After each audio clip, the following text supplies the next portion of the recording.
back everyone, Mutator here, and I'm going to be casting this live. This is just a 1v1, it's not part of MFC, though I might just pop it into the MFC playlist just so I can get some more 1v1 content in there.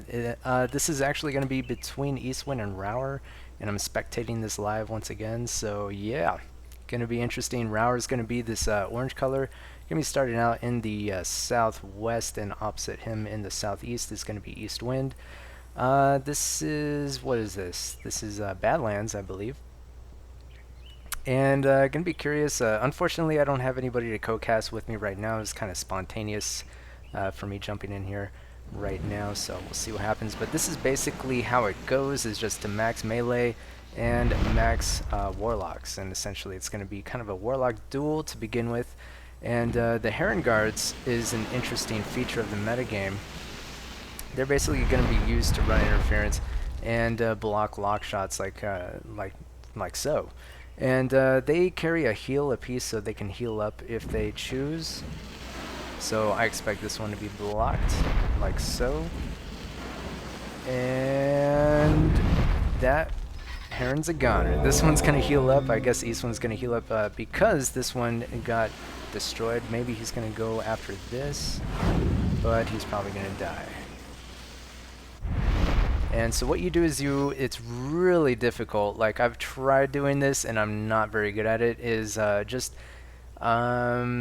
basically advancing with your warlocks and with behind them, or having your warlocks advance behind your blocking unit, because the tendency for me is just to tunnel and just to micro the blocking unit and to forget that I even have warlocks. So what you want to do is keep advancing with your warlock and block and then return fire, so make sure you hit something. As it is right now, Eastwind falling a little bit behind. I think so far in this series it's 2 and 2, 5 minutes remaining, which is really interesting, because I would have expected Eastwind to basically dominate this 1v1, but I guess he's I don't know what exactly happened, because I missed almost all the games. I only saw the previous game in which Eastwind actually won, and that was on Proving Grounds, and that was also a pretty close game as well, so I'm curious to see what happens here. Rawr is actually playing a little bit better than I expect him to, so not a bad player by any stretch of the imagination. Though he overextends just a little bit there, but he's probably going to get that Heron Guard. Nice control click there, but unfortunately both of those Herons are going to go down. Eastwind, though, is going to attempt to shoot again. I don't know if that's going to connect. It looks like that's going to be blocked. And so Rawr's still up just a little bit here. Looks like Eastwind advancing with almost his entire army. So this is basically a standard feature of the metagame for this particular map, which is basically like a lock duel, warlock duel. Uh-oh, that was curious. That was very interesting. Both players sacrificing a single unit. Oh no, that goes through and does a lot of damage to several units. Doesn't quite get the warlock though, so Eastwind got lucky there. He might be able to recover from this, but Rawr is going to be up just a little bit, have a slight advantage coming into this, as Eastwind is forced to use some heals on his melee, but not on the warlock, interestingly enough. So Rawr actually playing pretty well so far, and I don't know if that's going to connect on that war. Looks like it is going to hit him, but not kill him, as Eastwind, both of his warlocks in the deep red, as he sort of ties it up in terms of percentages, but he's at a slight disadvantage here with some of units and taking some damage. So Rawr's going to be up in damage, although they are tied in units remaining, as Eastwind once again using some heals. And he's putting himself in a pretty difficult position. As you can see, he has the disadvantage in terms of height, terrain height. And Rawr's just going to run in there. Eastwind, though, is going to return the favor and get a single hit on that warlock there. So very interesting. And as they say, sometimes the best defense is a good offense. Although this is looking like it might be difficult. going to block that and attempt to take out that... Whoa! I don't know if you saw that, but that was unexpected as Rawr basically suicides, hitting himself with his own Warlock. I'm pretty sure that was an auto-fire. So Rawr throwing this game away seemingly. Eastwind's going to kill himself there, but going to block that Warlock shot at the same time. You know, as a Warlock shot essentially... Uh-oh, this is... Nope, it's going to block that. As a Warlock shot detonates, it will also detonate nearby Warlock shots, so that's essentially what happened there. So didn't really matter that he sacrificed his own unit. So yeah, I'm kind of joining this 1v1 series a little bit late, but hopefully we can get some good games in here. Oh no, okay, yeah. Nice block there, although Eastwind has to be careful. Nice spread by Rawr, but once again, I think that friendly fire shot going to put him at a disadvantage. Now there's a 20% spread. He's going to block that Warlock shot, and now Eastwind is out of mana, so this is the perfect time for Rawr to advance. Maybe he can get a shot off, but no, Eastwind's going to send a single, was it Mercuridia to his death, and actually Eastwind snipes that without Rawr taking the shot. So I think Rawr is going to be on the receiving end here, and that's going to be the end of this game. Player eliminated. And what I'm going to do is I'm just going to segue into the next game. I'm not even going to end the cast. I'm just going to keep going, and hopefully we can get some good games out of this series. So there you can see that there's several players spectating.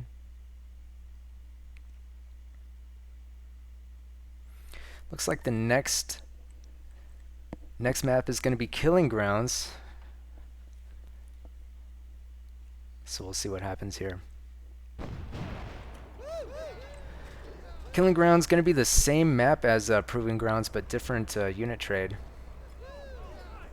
Someone asking the score, I'll let them figure that out. I think Osmodian asking what the score is. Unfortunately, cannot chat between observers. Hopefully that gets fixed or changed, altered eventually. 3-2 is now the score in favor of Eastwind. So I'm really curious to see the games that Rawr won, but unfortunately I missed those, so I can't really bring those to you since I'm casting this live. But we'll see what happens here. Killing Grounds is a very micro-intensive map, one that I'm not really too good at. I really like playing Killing Grounds 2-team, actually, since there is so much micro to be done. It's actually kind of fun. It's like a small little army, but it's I don't know how else to explain it, but there's so much micro involved that you can easily spread everything out between 4 to 5 players. You know, have somebody dedicated on the Heron Guards, split up the archers between 2 people, Flag and also, you know, a couple dwarves for each person, and maybe goals, somebody doing running goals. And what you do is you pick up pus, you heal the white, pick up the pus if you want. There's also random pus just lying around that you can pick up, like right there, and you can also pick up mortar shells that are just, you know, on the ground. So that's a lot for one person to manage by themselves, but with enough practice, I think you know, some players are pretty good at it. As it looks like Eastwind's going to run in. He probably has a pus bomb. See if he throws it in on those archers. Yes, he is. Very well placed. Takes out 2 archers and injures 1, but loses an extra goal in the process. Looks like Rawr is going to be moving in. However, this looks pretty bad for Eastwind, actually, as he doesn't lose his Heron Guards. That could have been pretty bad. A lot of pus goes down, but unfortunately he's going to lose a lot of goals in the process. And Eastwind losing some goals of his own, as Rawr is going to be moving in and taking out some of these archers. Looks like Eastwind is going to do a little heal trap here and try to take out one of these Heron Guards, but he might be taking some damage himself. It's going to be advancing with a dwarf. Unfortunately, it's not going to get there in time. 5 minutes East Wind is remaining. now kind of losing, but he does have a goal. He has retained all of his Heron guards, which is pretty good. As long as you have your Heron heroes, you're looking pretty okay. Because they can take out everything, for the most part. It can be difficult. Oh, nice bounce there. Damages the dwarf. Doesn't quite get it, though. He has to be careful. He might lose that dwarf there, and he does, but he takes an archer. No. Doesn't quite get that archer. Does he get the bounce? He does. Nice. He needs to heal that dwarf, though. Another archer goes down on top of Rawr, but he takes out one of Eastwind's archers with a flame arrow. It's looking pretty close. Eastwind, though, down by about 9%. So what he has to do is send that goal out, maybe get another pus if there's one lying around. There is. And maybe try to use that to his advantage there. It's going to be difficult for him, though, as he is losing a little bit this archer battle. He has 3 archers on 3 there for Rawr. So he has to hold on to these dwarves. Nice! Manages to kill 2 archers with the flame arrow. That's pretty unexpected. But Rawr is going to be advancing with his dwarves. This is going to be pretty difficult for him to do with these dwarves on the hill. Loses 1 dwarf, loses 2. But he is going to continue to advance. Eastwind, though, looking pretty okay. He may lose some Heron heroes here if he's not careful. And actually, Eastwind does take out one of those Heron heroes, and with the clutch plus on 2 of these dwarves. Oh, is he gonna get the Heron guard? No, but he does get dwarves. So it looks like that's gonna be it.